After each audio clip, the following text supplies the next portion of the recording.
Nominated నజరానా అన్నటువంటి వార్తని highlight చేసింది. 20 కార్పొరేషన్లకు చైర్మన్లు, ఒక వైస్ చైర్మన్ నియామకం, 7 కార్పొరేషన్ల 64 మందికి సభ్యులుగా అవకాశం. రాష్ట్ర ప్రభుత్వం పెద్ద సంఖ్యలో నామినేటెడ్ పదవులు మంగళవారం భర్తీ చేసింది.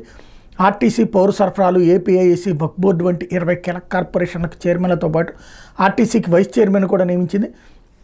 వీటిలో 7 కార్పొరేషన్ల 64 మంది సభ్యులకు చోటు కల్పించింది. మిగతా 13 కార్పొరేషన్లకు ప్రస్తుతానికి చైర్మన్లను మాత్రమే ప్రకటించింది. రాష్ట్రంలో ఇటీవల ఎన్నికల్లో తెలుగుదేశం పార్టీ, జనసేన, బీజేపీల మధ్య సీట్ల పంపకానికి అనుసరించిన సూత్రాన్ని ఈ పోస్టుల భర్తీలోనూ వర్తింపజేసింది. అదే దామాషాలో 3 పార్టీలకు పదవులు దక్కాయి. తెలుగుదేశం పార్టీ నుంచి 16 మంది చైర్మన్లుగా, 53 మందిని సభ్యులుగా, జనసేన నుంచి 3 చైర్మన్లుగా, 9 మంది సభ్యులుగా, బీజేపీ నుంచి 1 చైర్మన్గా, 5 సభ్యులుగా నియమించారు. RTC vice chairman post Telugu Desam పార్టీకి దక్కింది. ఇది తొలి విడత మాత్రమే. రాష్ట్ర స్థాయి నుంచి జిల్లా, నియోజకవర్గ స్థాయి వరకు ఇంకా భారీగా నామినేటెడ్ పోస్టులు, దేవాలయాలకు పాలక మండలి ప్రకటించాల్సి ఉందన్నటువంటి వార్తని హైలైట్ చేశారు. ఇక్కడే ఒక చిన్న లాజిక్ జాగ్రత్తగా డౌన్ ప్లే అయింది. పవన్ కళ్యాణ్ ఆనాడు ఒక్కసారి గుర్తుకు తెచ్చుకుంటే సీట్లకి సంబంధించినటువంటి అనౌన్స్మెంట్ అప్పుడు 21 తీసుకున్నాము, అది మేము త్యాగం చేసాం. ఎందుకు అంటే జగన్ని గద్దెని ఎక్కనివ్వకుండా ఉండటం కోసం.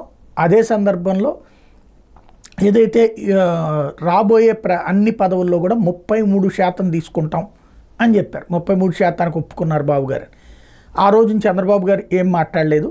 పవన్ కళ్యాణ్ ఆ స్టేట్మెంట్ ఇవ్వడం ద్వారా జన సైనికులందరూ సంతృప్తి చెందారు, అయిపోయింది.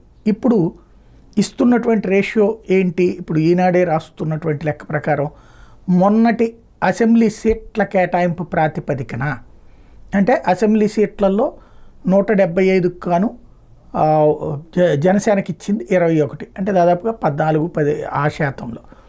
అదే సందర్భంలో భారతీయ జనతా పార్టీకి ఇచ్చింది 10, అంటే దాదాపుగా 6.5-7% లెక్కేసుకోవాలి. ఆ లెక్కన ఇచ్చారు అన్నటువంటి. ఇప్పుడు ఆ లెక్కను చూసుకున్న 20లో 3 అంటే 16% వస్తుందా?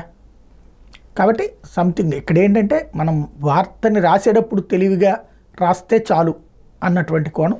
బట్ ఇవన్నీ రాజకీయాల్లో నాయకులకి ఫీలింగ్ని బట్టి ఉంటుంది. నాయకులకి ఇష్ట ప్రకారం కాబట్టి ఏమీ ఇబ్బంది ఉండకపోవచ్చు. టోటల్గా